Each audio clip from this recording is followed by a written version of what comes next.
Hi friend, welcome to Chandrima রান্নাঘর। আমার রকমারি রান্না খেতে ইচ্ছে করলে ইউটিউবে গিয়ে লিখুন চন্দ্রিমার রান্নাঘর আর সাবস্ক্রাইব করে রাখুন আমার চ্যানেল। আমার নতুন নতুন রান্নার আপডেট সবার আগে পেতে বেল নোটিফিকেশানটা অন করতে ভুলবেন না যেন। আজকের রেসিপি মূলো ধনেপাতা দিয়ে মৌরলা মাছের চচ্চড়ি। চলুন রেসিপিটা দেখে নিন।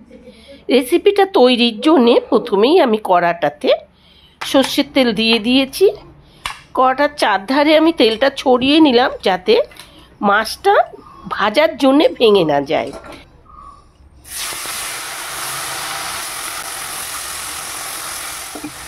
দেখো, ছড়িয়ে আমি মাছটাকে এইভাবে দিয়ে দিয়েছি, কারণ চুনো মাছ একে বেশি নাড়াচাড়া করা যাবে না, তাহলে ওটা ভেঙে গুঁড়ো গুঁড়ো হয়ে যাবে।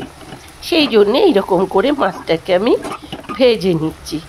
আর লাগবে আমার রান্নার জন্য এখানে নিয়ে নিচ্ছি পেঁয়াজ, রসুন, আদা আর টমেটো। এবার সর্ষের তেল গরম হয়ে গিয়েছে, তার মধ্যে দিয়ে দিলাম জিরে, কালো জিরে। জিরে কালো জিরেটা ভালোভাবে ভাজা হলে দিয়ে দিলাম 3টে কাঁচা লঙ্কা পেরে।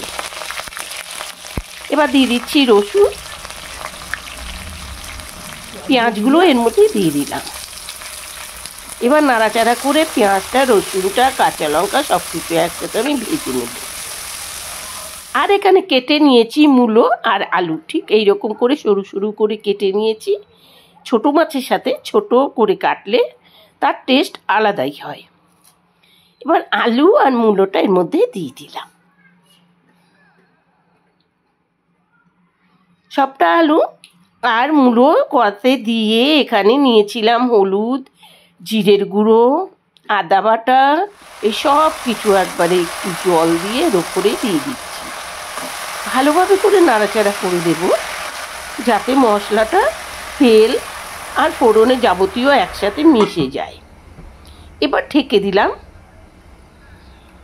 কিছু টাইম বাদে ঢাকনাটা তুলে ভালোভাবে নাড়াচাড়া করলেই দেখবেন ঠিক এই রকমটা হয়ে গিয়েছে। তখনই মূলো, আলু সব এইরকম নরম হয়ে যাবে। ওর মধ্যে দিয়ে দিলাম একটা টমেটো দিয়ে একটু নাড়াচাড়া করে ঢেকে দিলাম। টমেটোটা একটু নরম হলেই ভালোভাবে নাড়াচাড়া করে আরেকবারও মিশিয়ে দেব। এবার দেখুন মাছটা এর উপরে দিয়ে দেব। মাছ দেখুন একটা মাছও কিন্তু ভাঙেনি।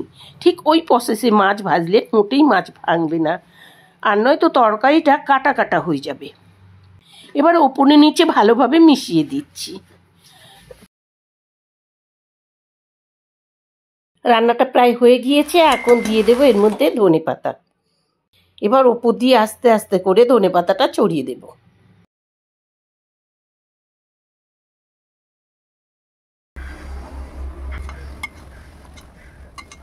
ধনেপাতাটা দেওয়া হয়ে গেলে এবার সব কিছু একসাথে নেড়ে চেড়ে ঢেকে রাখবো 2 মিনিটের জন্যে। আর 2 মিনিট বাদে ঢাকনা তুললেই তৈরি হয়ে গেল মূলো আর ধনেপাতা দিয়ে চুনো মাছের চচ্চড়ি। পরিবেশন করুন রুটির সাথে, গরম গরম ভাতের সাথে, যে কোনোভাবেই এটা খেতে কিন্তু দারুণ হবে। রেসিপিটা আপনাদের কাছে কেমন লেগেছে? যদি ভালো লেগে থাকে লাইক, শেয়ার, কমেন্ট করতে একদম ভুল করবেন না। আজকে ভিডিও এখানেই রাখি। ভালো খান, সুস্থ থাকুন।